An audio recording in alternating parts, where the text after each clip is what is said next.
The media and television industries have been plagued by disruption for the past couple of decades. They're a classic example of how technology and advancements can change the tides and disrupt the status quo. The video rental industry was a $6 billion industry. It was created in 1978 by Video Station in Los Angeles, California. Like many advancing industries, mom-and-pop stores gave way to major chains such as Major Video Corporation, Palmer Video, and Blockbuster. Blockbuster could afford to charge less and have more copies of the hits on their shelves. As of 1988, the company brought in $70,000 monthly, and 26% of that was profit. The New York Times claimed that it was bent on becoming the McDonald's of video stores. It was reported that the company was so strong that it feared antitrust laws while attempting to purchase Hollywood Entertainment Corporation back in 2004. The company was so big that it was almost considered a monopoly, and the consumers' protections needed to be considered. In the end, these fears were never realized. The company declared bankruptcy and collapsed. So how did this giant monopoly-like corporation go from 9,000 locations to less than 300? Disruption. Disruption is the displacement of established technology, which oftentimes creates new industries. Blockbuster and the entire video rental industry became one of the biggest victims of disruption in the past 2 decades. In the beginning, with its unique rental policy, the company solved the problem of VHS rental theft and led the industry in profits. However, this rental policy would lead to the company's undoing. Reed Hastings, an entrepreneur, was frustrated after getting fined $40 in late fees for one VHS copy. This became part of the inspiration for his next decision, the founding of Netflix. As Blockbuster was making over $700 million in late fees in 2000, Netflix was just starting to mail out DVDs to its customers. Of all the mistakes the video rental store made, the biggest was declining to purchase Netflix.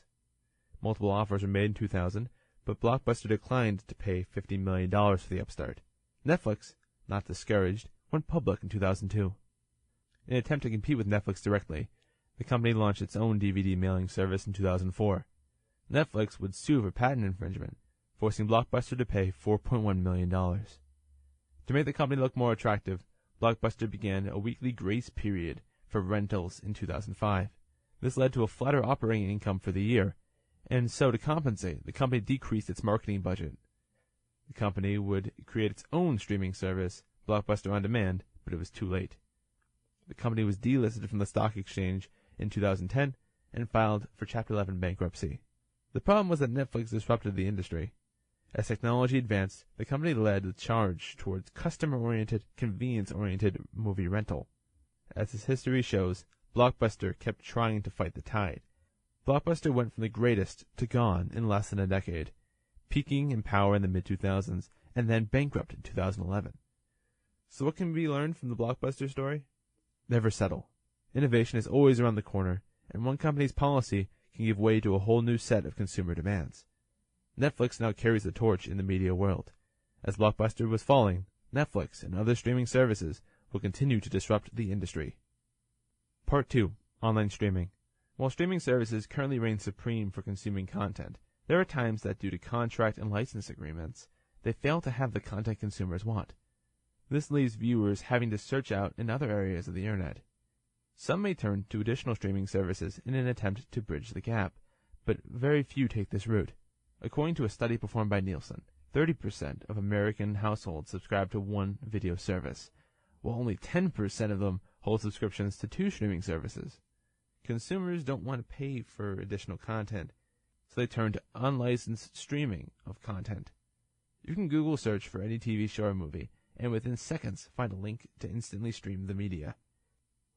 Surprisingly enough, doing this isn't illegal. While downloading and or distributing unlicensed media content is illegal, host sites that host the unlicensed content are generally free from persecution. In 2005, a Supreme Court ruling gave birth to the inducement rule, which states a company or website can only be held accountable for distributing unlicensed content if they are clearly encouraging users to infringe a copyright. Although there are paid streaming services like Netflix or HBO Go, a consumer study done by Nielsen shows consumers will be inclined to stream the media online if they cannot find what they're looking for from their current provider. Someone cannot be persecuted for streaming unlicensed media, but they can be persecuted if they are caught downloading or distributing it online. Part 3. Original Programming. Currently, we as a society are experiencing a golden age of television. Between broadcast networks, cable networks, and streaming services, viewers have the ability to watch whatever they want, whenever they want. With this luxury comes hundreds of new original programs each year. These programs are competing for viewers each week, something that has grown increasingly difficult in the new competitive landscape. Since there are so many options for viewers to choose from, it has become common for many freshman series to fail in the first season. The decrease in ratings and increase of failing television shows has led to the loss of advertising dollars for television networks. While TV networks are struggling to pull in viewers, streaming services such as Netflix and Amazon Prime Instant Video have begun to find widespread success with their original programming. Orange is the New Black, a Netflix original, has not only found success among viewers, but has received several nominations from the Golden Globes and the Primetime Emmys. Transparent, an Amazon original, has received similar critical acclaim. Even though both services have just started offering original programming the past few years, both Amazon Prime Instant Video and Netflix pulled in 46 nominations for Primetime Emmys this past year. This is a monumental achievement, considering the Primetime Emmys were a place solely for traditional television just a few years ago. Now, how are Amazon Prime Instant Video and Netflix finding such great success in this space? The answer is simple. The focus is on viewers themselves and not the advertisers. Without having to worry about satisfying advertisers' needs for high ratings, streaming services can provide content that viewers are interested in, helping them retain customers as well. Netflix uses user data to find out what the viewers are interested in and builds original programming to conform to their interests. This almost guarantees Netflix success with each original program it puts out. Again, the focus isn't on ratings anymore. It's about finding ways to retain current customers and continuing to build the subscriber base of the streaming service. It will only be a matter of time before other companies enter this arena. Apple is rumored to be the next in producing original content. This will also force TV networks to begin to adopt and modify these strategies in order to stay relevant. Part 4. Cord cutting. The cable industry is learning that they are not immune to the disruption that is occurring in today's world. Cord-free services are going on the attack against the cable companies, offering most of the same services at a cheaper price. While these services have been around for about 10 years now, they are finally becoming more affordable and easier to use. If the cable companies do not begin to make alterations to improve customer service as well as lower their prices, they'll face the same fate as Blockbuster, who refused to adapt to the disruption. These cord-cutting services are just gaining momentum, with Apple TV expanding and becoming even more consumer-friendly, as is the case with all Apple products. Apple TV is offering even more expansive packages, like live sports and TV, that have never been offered by these cord-free services before. Along with Apple TV, there are other cable alternatives, such as Sling TV, HBO Go, Hulu, Netflix, and Chromecast, just to name a few. These can be grouped together to offer consumers even more extensive television packages than cable, while saving them hundreds of dollars each year. These new disruptive platforms could be what tip the scales against the cable industry, unless they begin to make drastic changes.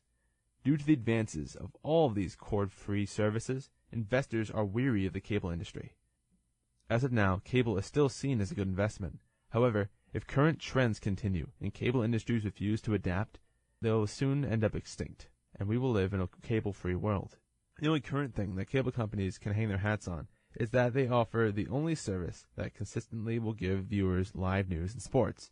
If cord-cutting companies can strike deals with companies like ABC, NBC, Fox, and ESPN, and the major sports leagues to get the rights to broadcast them live on the air, the cable companies will be in serious trouble. Part 5. Conclusion. In just the past several decades, the media industry has seen a complete overhaul. Online streaming services became mainstream and disrupted major companies like Blockbuster. That was only the beginning of the disruption. Without serious changes by the cable industry, it could only be a matter of time before viewers cut the cord completely and only use online streaming services. Companies like Netflix are ramping up their offerings and original programming to attract subscribers and entice them to cut the cord. With all the content possibilities available on the internet, it will not be long before more consumers leave their cable behind.